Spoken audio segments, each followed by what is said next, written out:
Igeret HaKodesh Siman Tedvav, ça va la page Kouf Rav Bet Amoud Aleph 13 par le bas, ou Midat HaGvura. Dans ce Siman, l'Admour HaZaken nous parle des Sphirot, mais avant de nous en parler et de nous expliquer davantage comment s'organisent les Sphirot qui interviennent dans la gestion de la création, l'Admour HaZaken commence par préciser deux choses. Tout d'abord, les Sphirot, ça te concerne. Elles se reflètent dans l'organisation de ta Neshama. Ensuite, les Sphirot te dépassent complètement. Même après les avoir étudiées, tu dois savoir que ce que tu as compris est totalement décalé par rapport à la réalité. Et c'est pourtant très important de s'y intéresser et de faire de notre mieux pour comprendre les différents concepts qui sont présentés dans Siman, qui sont présentés dans la Chassidut de manière plus générale. Pourquoi ? Qu'est-ce que la connaissance des Sphirot peut m'apporter déjà dans Avodat Hashem, dans mon service de Dieu ? Plus généralement, qu'est-ce que la Chassidut peut m'apporter de plus dans Avodat Hashem, dans mon service de Dieu ? C'est que le fait d'étudier ces notions qui sont au départ plutôt virtuelles, comme l'essence de Dieu, les Sphirot, la lumière de Dieu qui intègre la création mémalée ou qui ne l'intègre pas, Sovev, tout cela nous donne des informations qui nous permettent d'avoir davantage conscience de l'existence de Dieu, de développer une conscience plus proche de l'existence de Dieu. Je réalise que Dieu n'est pas qu'un concept virtuel, une idée philosophique. Je ne le vois toujours pas, mais je ressens un peu plus sa présence à côté de moi, partout où je suis. On raconte que Rabbi Yochanan ben Zakkai avait plusieurs élèves. Parmi ses élèves, Rabbi Yehoshua, Rabbi Elazar.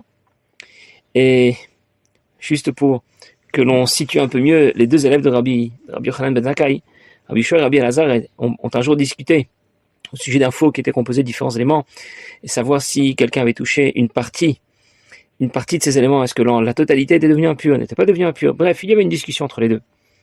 Et Rabbi Yehoshua et Rabbi Elazar n'étaient pas d'accord. Alors, Rabbi Yehoshua dit à Rabbi Elazar, si la halakha est comme moi, qu'une voix céleste vient l'annoncer, effectivement, une voix céleste a annoncé que la halakha est comme Rabbi Yehoshua. Et Rabbi Elazar lui a répondu, la Torah n'est pas dans le ciel, elle nous a été donnée, c'est à nous de décider, c'est à nous de trancher la halakha. Alors Rabbi Yehoshua lui a dit, si la halakha est comme moi, que l'arbre soit déraciné, et l'arbre a fait un saut de 100 mètres. Rabbi Elazar lui a dit, pour moi, ça ne vaut pas. Et il lui a dit que le fleuve s'arrête de couler. Ou que les murs du Beth Midrash commencent à tomber. Et c'est effectivement ce qui s'est passé. Mais finalement, Rabbi Elazar lui a dit, toutes ces preuves ne sont pas valables, la Torah nous a été donnée, et c'est au Beth Din maintenant de décider quelle sera la halakha. Et alors, Akadosh Baruch Hu a souri à ce moment-là, c'est encore une autre histoire. Mais que vient dire Rabbi Yochanan à ses élèves avant de quitter ce monde ? Rabbi Yehoshua et Rabbi Elazar, ce ne sont pas donc de simples élèves. Et ils viennent le voir et ils lui disent, qu'est-ce que tu peux nous dire avant de quitter ce monde ? Et Rabbi Yochanan leur dit, la recommandation que j'ai à vous faire, c'est que vous ayez la crainte de Dieu comme on craint que quelqu'un nous regarde, comme on a la crainte de quelqu'un de chair et de sang. Alors, ils ont dit à Rabbi Yochanan, seulement ça veut dire, tu nous sous-estimes, on n'en est pas là, on n'en est pas à craindre Dieu uniquement de cette manière, comme on craint quelqu'un qui nous regarderait. Et Rabbi Yochanan leur a dit, non, c'est bien là l'essentiel, parce que lorsque quelqu'un commet une faute, avant de commettre une faute, il regarde d'abord à droite et à gauche, il s'assure que personne ne le regarde. Personne n'est là, personne ne m'a vu, c'est bon, on peut y aller. Parce que si je suis conscient de la présence de Dieu à mes côtés, je ne vais jamais lui désobéir. Et c'est donc extrêmement important de réaliser, de ressentir l'existence de Dieu. Et c'est ce que la Chassidut veut nous apporter d'une manière générale. La Chassidut ne fait pas que nous instruire, nous donner davantage d'informations et de connaissances. Elle recherche surtout à nous apporter une conscience presque tangible de l'existence de Dieu. Bien, nous avons déjà commencé à parler des sphirotes la dernière fois. Nous avons dit qu'on distinguait 7 sphirotes qui correspondent à 7 émotions, 7 sentiments de base pour l'homme. Chesed, c'est donner sans compter, sans regarder. Gvura, dont nous allons commencer à parler aujourd'hui, c'est réduire ce que je vais donner, voire ne rien donner du tout. Encore une fois, on ne parle pas que d'argent. Il peut s'agir de donner un coup, de donner de l'argent bien sûr, d'apporter de l'aide à quelqu'un, peu importe. On raconte qu'un jour, il y a un pauvre qui est venu voir une des personnes de la ville qui avait une situation financière plus aisée, un gvir, et il vient lui demander la tzedaka. Alors notre gvir lui répond, non, je suis désolé, tu n'es pas de cette ville, et j'ai appris dans la halakha qu'il faut donner la priorité aux pauvres de la ville. Alors le pauvre lui répond, mais comment savez-vous que je ne suis pas de cette ville ? Nous sommes dans une grande ville. Peut-être que vous ne me connaissez pas tout simplement. Comment vous êtes sûr que je ne suis pas de votre ville ? Et il lui répond, parce que tous les pauvres de la ville savent très bien que c'est pas la peine de venir de me demander la tzedaka, je ne donne jamais rien à personne. Voilà, donc ce qu'on appelle les gvurot et rachamim, eh bien, ce sera la mida qui sera un peu intermédiaire entre les deux. Rachamim, c'est avoir pitié de celui qui mérite qu'on ait pitié de lui. Je vais prendre l'exemple de la tzedaka pour simplifier. Chesed, je donne sans regarder à qui je donne, sans compter combien je donne, sans attendre de retour quel qu'il soit, je donne sans regarder s'il fait de la peine ou pas. Je donne les yeux fermés. Gvura, c'est le contraire. Je ne donne à personne. Et si quelqu'un présente un dossier en béton, alors je peux peut-être essayer d'y réfléchir et lui donner quelques pièces de cuivre. Rachamim, il ne mérite pas que je lui donne la tzedaka, mais il fait vraiment de la peine. Alors je vais quand même lui donner la tzedaka.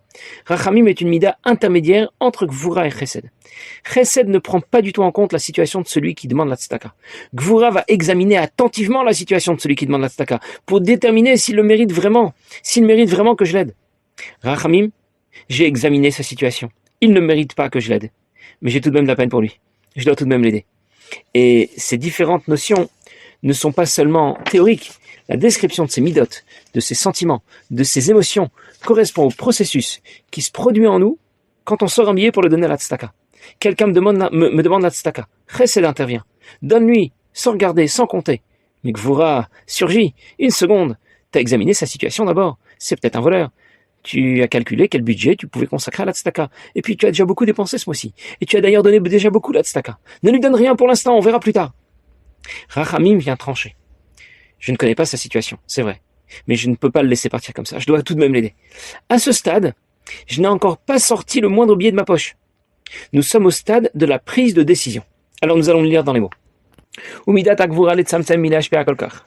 Gvura, c'est ce qui va réduire. Ne pas trop donner chez le lashpia kolikar klal. Ou bien de ne pas donner du tout. Umidat rachamim. Qu'est-ce que les rachamim? Le rachem al misheshayach lachon rachmanut alav. D'avoir pitié de celui de qui on pourrait avoir de la peine. Vimida memutzed ben gvura le chesed. C'est une mida, un sentiment intermédiaire entre gvura et chesed. Chez les hp à l'école, gam lemi shilo shayach lachon rachmanut alav klal. D'avoir pitié de tout le monde, même de celui dont on pourrait ne pas vouloir avoir pitié. Ou bien on n'aura pas pitié de lui tout simplement parce qu'il ne manque de rien. Veno sharu betzar klal. Et il ne manque de rien. Parce que c'est une mida intermédiaire, on l'appelle tiferet, kemo, bigde tiferet, comme des vêtements qui seraient beaux al derech machal, shuk beget savua bgivunim bemo ravimbo. Un vêtement qui est beau, c'est un vêtement qui n'est pas sobre, qui n'est pas uni, mais dans lequel on va trouver plusieurs couleurs qui s'accordent bien ensemble. Mais derech shu tiferet venoy, d'une façon qui sera harmonieuse. Alors qu'un vêtement qui ne porterait qu'une seule couleur, on ne pourra pas dire que c'est un joli vêtement, que c'est un vêtement splendide. Rachamim est appelé Tiferet, la beauté, la splendeur. Si on imagine que Chesed, puisqu'on parle de couleur, on va associer Chesed au blanc. Gvura, ça sera nécessairement tout noir. Mais alors, Rachamim, ça serait plutôt gris. Et le gris, c'est pas spécialement une jolie couleur, c'est une couleur plutôt sobre. Pourquoi Rachamim est appelé Tiferet, la beauté, la splendeur? En général, l'association des couleurs, de façon harmonieuse, va faire la beauté d'un vêtement, mais là on ne comprend pas. Comment on a pu accorder Chesed et Gvura? Ils sont déjà complètement opposés l'un et l'autre.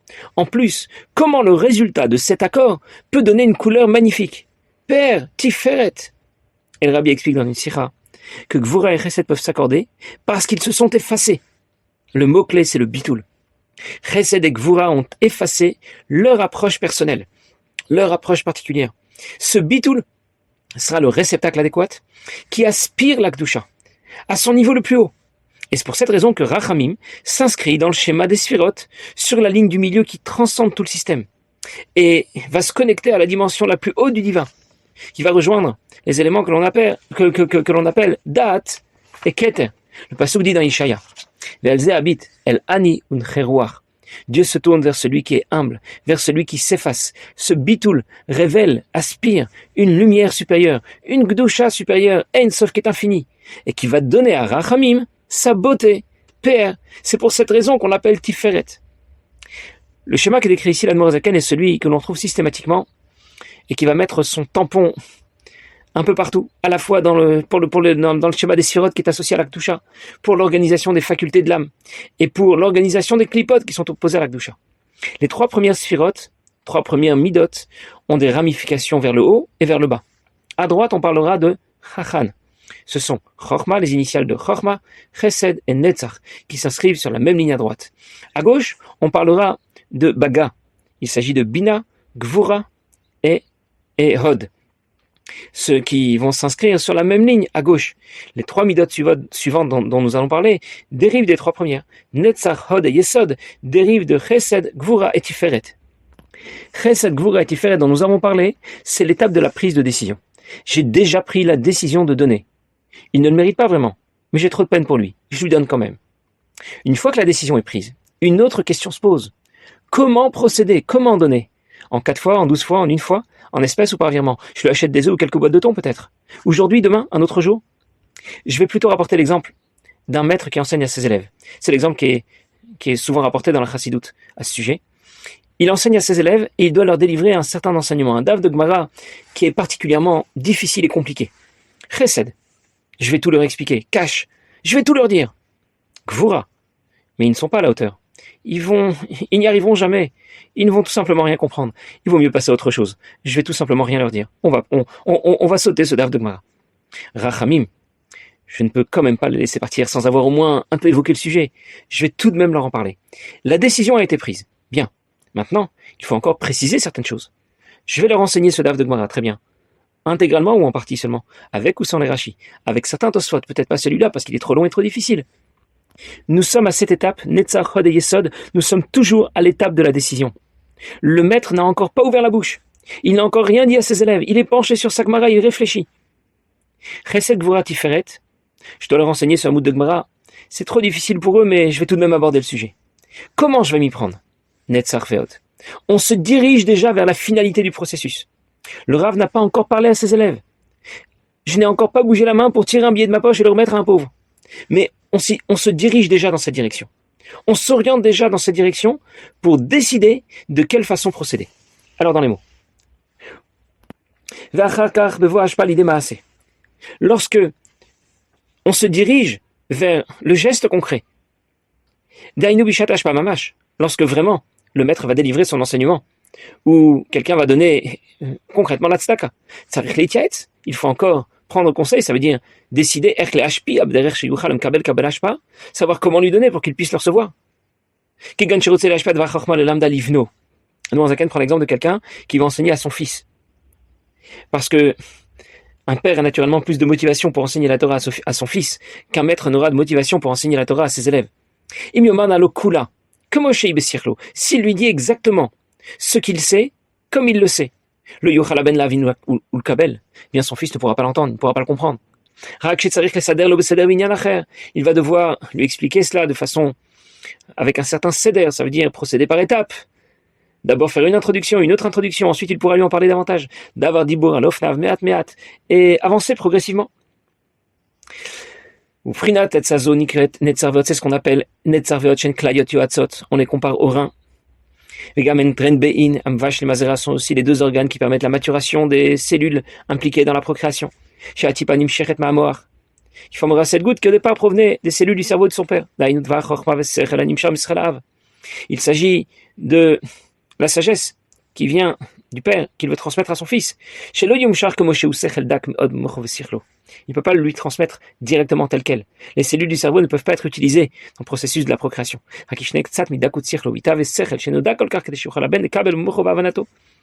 Il faut que ces cellules subissent une maturation. Eh bien, de la même manière, lorsqu'un père va enseigner à son fils, il va falloir que l'idée qu'il a à lui transmettre, le message qu'il a à lui donner, va subir un processus de maturation pour le mettre au niveau de son fils. Comme les cellules du cerveau qui suivent un processus de maturation pour leur permettre de devenir les cellules adéquates pour la procréation. D'abord en passant par les reins, puis par les organes, dans lesquels ils vont achever ce processus de maturation. Netzach ve'od sont appelés Tren Bein, les 2 organes qui permettent le développement des cellules impliquées dans la production. Les cellules qui interviennent proviennent du cerveau du père, mais telles quelles elles sont incapables de participer à la production. Elles vont d'abord suivre tout un processus de maturation pour que ces cellules soient adaptées. Et quand un Rav doit enseigner à ses élèves, son message doit aussi suivre tout un processus pour que ses enseignements soient adaptés à ses élèves. Alors je récapitule. Même lorsque j'ai pris la décision d'enseigner, de délivrer un message, j'ai plusieurs façons de m'y prendre. Je peux enseigner comme un professeur d'université. La réussite de ses élèves, ce n'est même pas le dernier de ses soucis. Qui est présent dans l'amphithéâtre, qui est absent, peu importe. Il enseigne comme un robot, comme un magnétophone. S'il y a des questions, on verra peut-être à la fin du cours si j'ai le temps. Ou bien, je peux enseigner avec plus de motivation, avec plus de conviction. Quelqu'un un jour a interrogé le rabbi. Quelqu'un qui donnait des shiurim, qui enseignait des sikhot du rabbi. Il a demandé au rabbi comment enseigner une sikha. Parfois, il y a des passages dans une sikha qui sont plus compliqués, qui sont plus techniques. Est-ce qu'on peut se permettre de sauter ces passages? Quelle est la méthode, la règle systématique que l'on pourrait appliquer? Et le rabbi lui répond, il n'y a pas vraiment de règle. Il n'y a pas vraiment de méthode. Lorsque l'on donne un cours, lorsqu'on veut transmettre une idée ou un message, l'essentiel, c'est de répéter la sikha avec chayut, avec enthousiasme, avec la volonté de transmettre. Parler avec chayut, avec enthousiasme, ça ne veut pas dire crier, ça ne veut pas dire gesticuler, ça veut dire parler de tout son cœur, sincèrement. Et ça ne trompe personne. On ressent tout de suite la différence lorsque quelqu'un parle de tout son cœur et lorsque ce n'est pas le cas. Un jour, un jeune homme a rencontré l'un de ses anciens professeurs, 20 ans plus tard, et il lui a dit « Je me rappellerai toujours de cette année que j'ai passée dans votre classe il y a 20 ans. Je ne me rappelle pas vraiment de tout ce que vous aviez enseigné. Je ne me rappelle pas non plus des différents cadeaux, des récompenses que vous donniez aux enfants pour les encourager. Mais je me rappelle de la conviction avec laquelle vous donniez le shiur, de l'attention que vous aviez pour chacun de nous. On le ressentait et c'était déjà suffisant pour nous donner l'envie d'étudier. » Voilà ce qui correspond à Netzar Ve'od. Alors nous n'avons pas terminé avec Netzar Ve'od, mais nous verrons ça la prochaine fois. Bezrat Hashem, passez une bonne journée.